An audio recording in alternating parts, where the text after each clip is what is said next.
तो एक दिन कृणि भो फलानीति श्रुत्वा सत्वरमच्युतः फलार्थी धान्यमादाय यो सर्वफलप्रदः। एक दिन एक फल बेचने वाली आई है, फल बेचने वाली आई तो उस दिन नंद महल में कोई था नहीं। बाहर से वह कहती है कि फल ले लो, अरे कोई अंदर है तो फल ले लो। इस मधुर वाणी को सुन करके भगवान श्री कृष्ण आए हैं।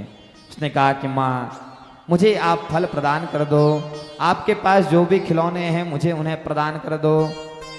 वह मैया कहती हैं कि देख लाला, बात यह है कि बिना किसी वस्तु के मैं तुझे यह दे नहीं सकती, क्योंकि भैया जो वस्तु तू मुझे प्रदान करेगा उसी के द्वारा मेरा भरण पोषण होता है।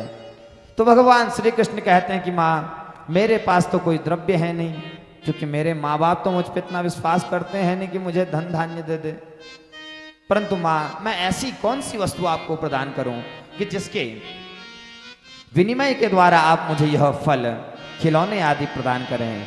तो वह वात्सल्य सुख में पड़ गई भैया। वह कहती हैं कि पुत्र तुम अंदर जाकर के कुछ अनाज ही लाओ। भगवान श्री कृष्ण अंदर गए हैं, अपनी छोटी छोटी हाथों से चावल के दानों को लाए हैं, भर करके तो मुट्ठी लाए थे, दौड़ते हुए आ रहे हैं। छोटा छोटा भगवान का स्वरूप है, दौड़ते हुए जब आ रहे हैं तो गिरते हुए पड़ते हुए आ रहे हैं, और जब तक उस मैया के पास पहुंचे फल वाली के पास तक, तब तक वह सभी चावल के दाने नीचे गिर गए। 2-4 दाने ही उनके पास बचे हैं, उसी को उन्होंने उनकी वस्त्र में डाल दिया कि माँ मेरे पास तो इतना ही है, इसके अलावा मैं आपको कुछ दे नहीं सकता हूँ।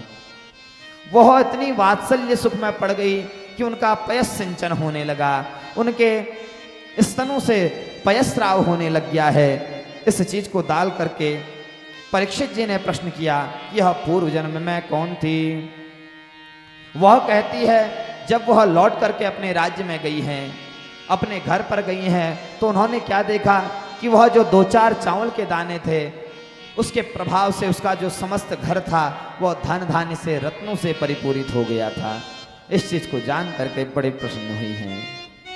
अब प्रश्न यह उठा परीक्षित जी ने किया कि यह पूर्व जन्म की कौन थी।